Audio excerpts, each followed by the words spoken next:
What's up, everybody? It's Old Man Winter 8 for Sun and Ski Sports, and we're going to find out if the Nidecker Sensor is a wise buy for you.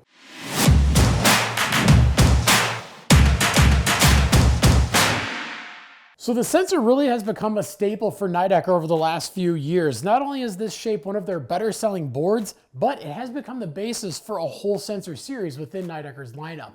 It is a twin tip board, so obviously we've got the exact same thing riding that way as we do riding that way. The only thing that really makes that the tip is the fact that the graphic kind of goes this way, but even the graphic itself is kind of twin.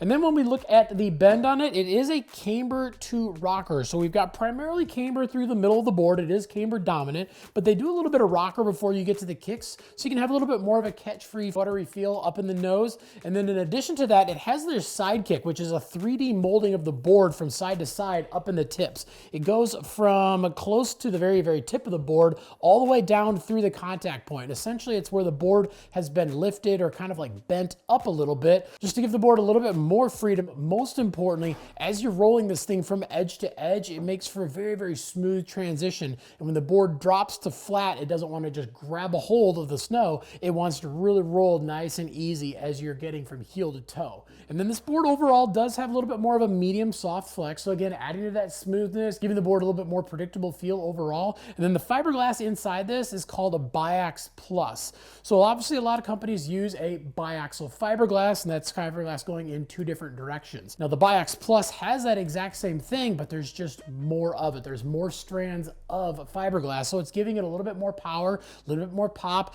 and a little bit more stability compared to just a standard Biax fiberglass. And then if that wasn't enough, they also have their pop carbon stringers, which run completely from tip to tail through the board. You can actually see them at the end of the board a little bit. And having that carbon going along the length of the board, what that does is it adds the spring and pop and power throughout the nose, the tail, and through the middle of the board, but it's also giving you stability. So it's not stiffening up the board, but when you do flex that carbon, it wants to get back to its original position a little bit faster than if it wasn't there. So when you do land a little bit heavy on the nose or a little bit heavy on the tail, this board does want to set you back to that center stance position instead of washing out on you. And then we go to the bottom of this thing. It has their N7000 sintered base. So you're getting the speed and the durability similar to that of a sintered base, but you're getting that low maintenance feel of an extruded base. But is the Nidecker Sensor a wise buy for you? Well, this is a little bit more for those intermediate riders who are looking to really progress their park riding.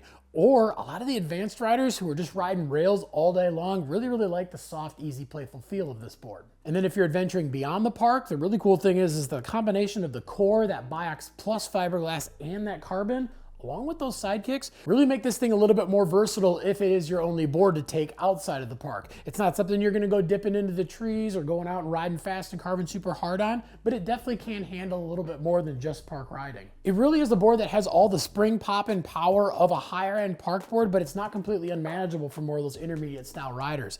But if you got any questions beyond anything we talked about in the video, definitely leave some comments down below. Also make sure to like and subscribe to the Sun and Ski YouTube channel, and make sure to head on into your local Sun and Ski so you can check out the Nidecker Sensor for yourself, or if you don't have one nearby, no big deal. You can always hit them up at sunandski.com.